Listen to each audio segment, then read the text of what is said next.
Hey, welcome back to Evil's Comics. I'm Evil Mike, or Mike if you prefer, and I got a review for you today. By request from my dude Man Cave Theaters, we're going to be talking about Boom Studios' A Vicious Circle, issue number 2. It is written by Mattson, Tomlin, art by Lee Bermejo, colors by Goleash, and letters by Becca, Carey. Most of the colors are done by Lee Bermejo himself. There are some pages and you can tell the difference when Grant Goleash does the other colors. Before we get started on this video, please like, comment, subscribe. It's all free, doesn't cost you anything. Go ahead and hit that like button, you know. It's easy. It's just a click, you know. Hit the bell. You never know when I'm going to go online. I don't have a schedule, but it'll keep you on track, you know. When I do drop videos, it'll let you know. Alright, so let's get into it. A Vicious Circle. So basically, we are talking about a hero and a villain. The hero being Sean Thacker, and they are supposed to be saving the world. We got a good guy and a bad guy, and they're both out to save the world. They're trying to get to this like doomsday device. They kind of got to the doomsday device, and now they are stuck in this cycle. Every time they kill someone, it takes them to a new future, a new past, a new present. It's a little confusing at first when the book gets started, but with the second issue, I can tell you, it kind of fleshes it out a little more.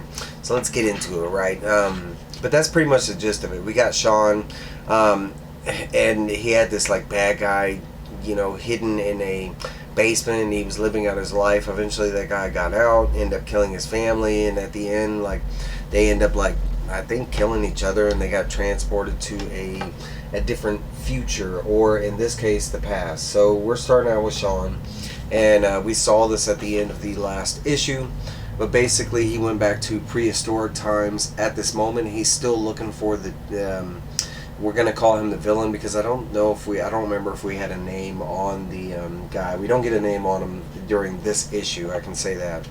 But basically at this point he's looking for that guy.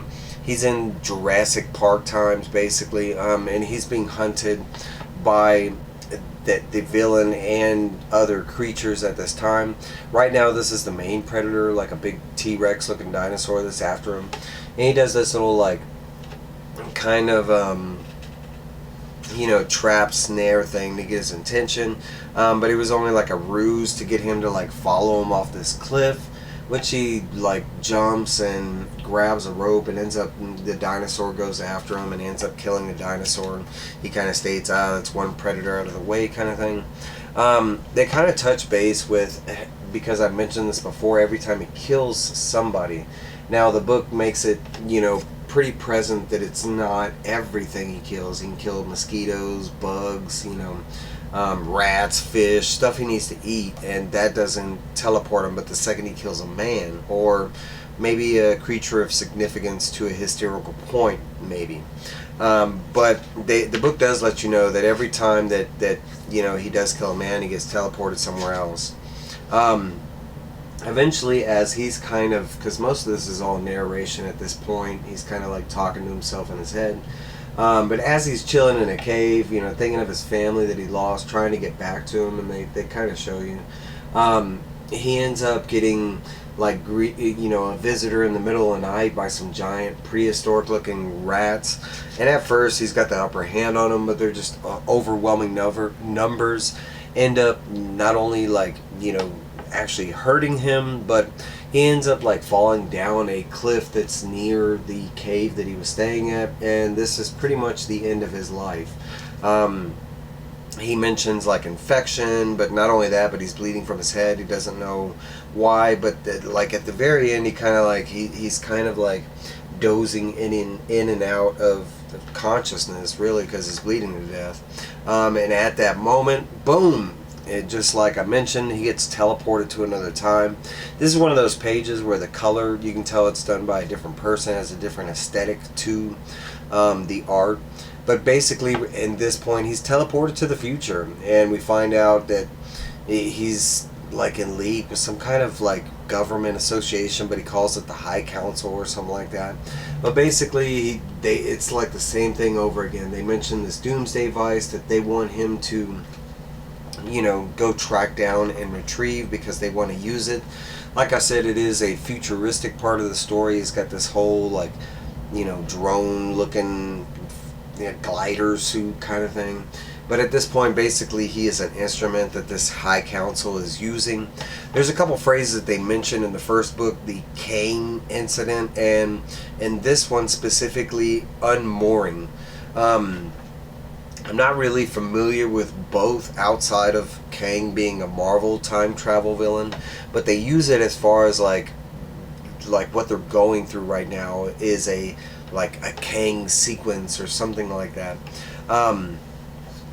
So back to this. The unmooring part is kind of what they mention about what they're going through every time they die and they end up somewhere else. They mention it as far as they are unmoored, away from the timeline kind of thing. So back to this, we get this whole Mission Impossible thing where he's using this glider suit and everything to get down here to the Doomsday device. We kind of saw this in the first issue. He gets to this room. Sure enough, there's somebody already there. We already know who's there.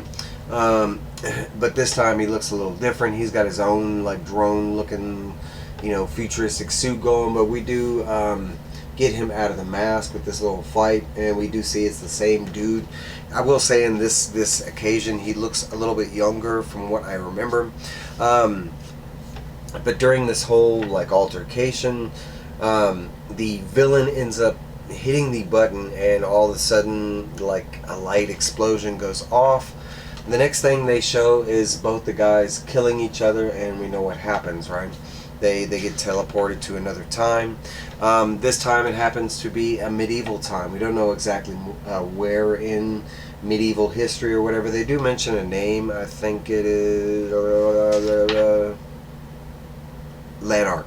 Lanark would be the name that they mention. I don't know if that's a king or, but that's the only reference that we do get. But instantly, as soon as they get transported back here, both of them start fighting each other, trying to, best the other. And while they are doing this, fighting each other, they are greeted upon by a bunch of knights that claim them to be working for the Lanark guy that I mentioned.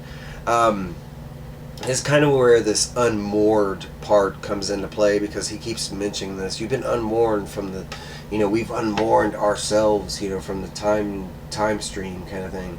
At this point, they're about to die because they're being seen as spies, especially in their armor.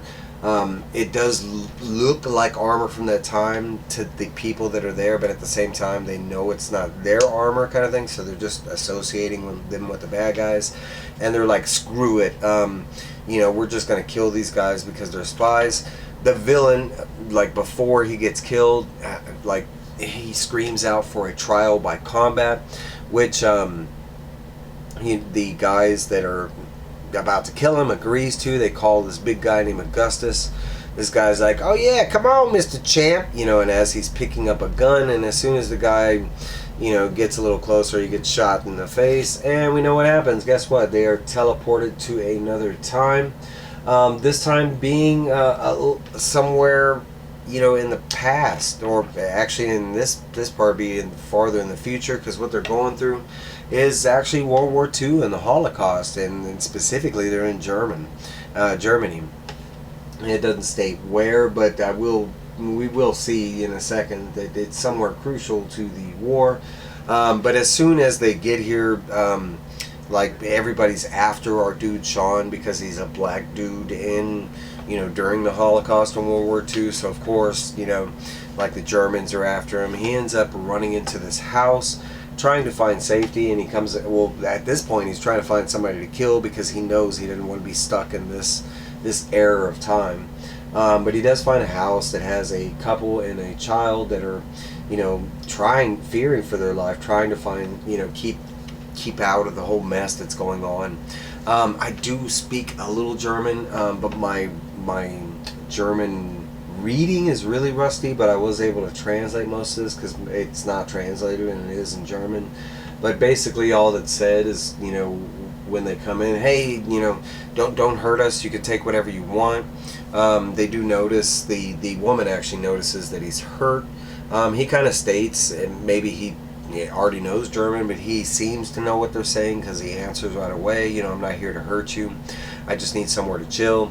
Out of the kindness of their hearts, they do end up like healing, kind of stitching his wounds, kind of thing. There's this talk about like, he knows what's about to happen. He feels for these type of people, kind of thing. But I mean, him knowing certain points of the future, I mean, the Holocaust doesn't get any better from this point, kind of thing. But he does have that in the back of his mind. Should I stay and help? What would it change, kind of thing.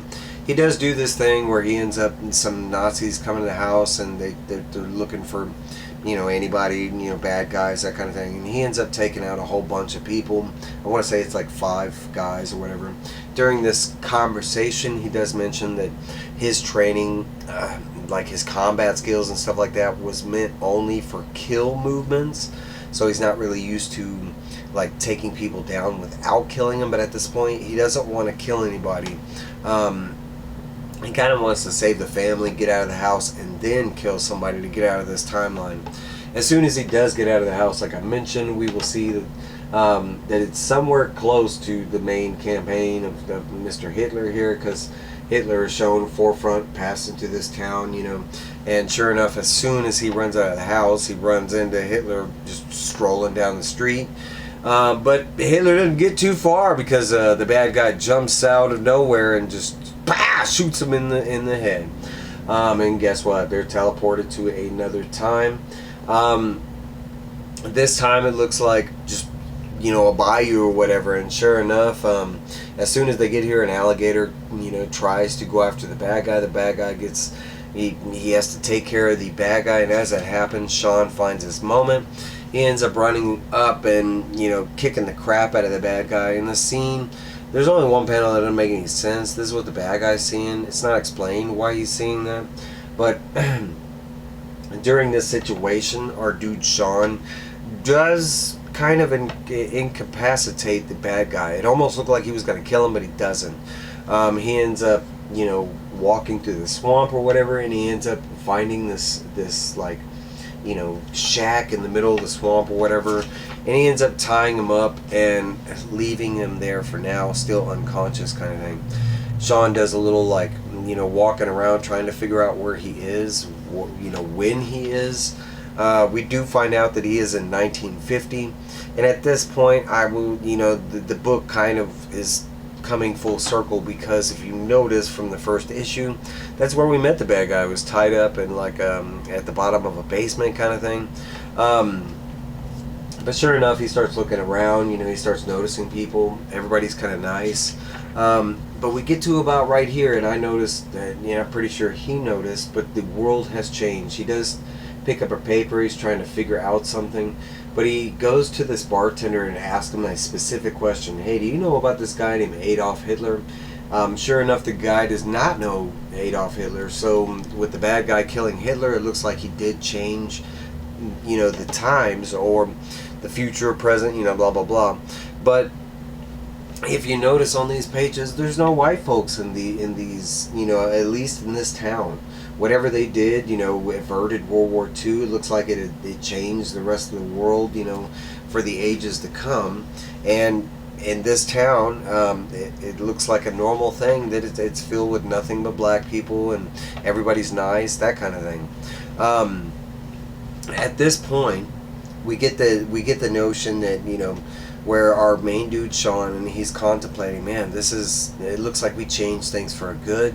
Maybe I'll just settle down, and that's kind of what he does. And it shows that he's kind of repeating history, that he found a girl, he gets married, he's still got the dude tied up in his basement, kind of thing. We're getting right back to where we started in the first place. Or are we? Because on the very last page, we get this scene right here where he's making love to his wife, and then all of a sudden it's not his wife anymore, it's the bad dude, it's the villain. And, he kind of the bad dude is talking to Sean here, and he's like, look, dude, you tired of kicking each other in the balls, and are you ready to go save the future? And that's where the book leaves off. There's no hint or, nothing to give us any clues on what's coming next. But fantastic! I love it. The art is phenomenal. Lee Bermejo kills it. But the story we got going is so interesting. It's a deep read. I want to say it's a magazine size. It is a pricey book at $9.99, but you're talking about every page just had me, you know, I mean, it was riveting. It was interesting, especially when you get to the point where it sees like they're changing the future and we're getting different outcomes from the stuff that they're doing. Oh my God, this is so good. All right, guys, this is my review. I loved every part of it. The lettering, it's so easy to read. I want to say out of the whole book, there was that one panel I didn't know what was going on, but I want to say it was like metaphysical type of thing. That's what the villain was seeing, kind of thing. I don't know. But let me know down below what you thought. Hopefully you like this. You're still enjoying it. I don't know. I am. I'm loving it. I thought it was great.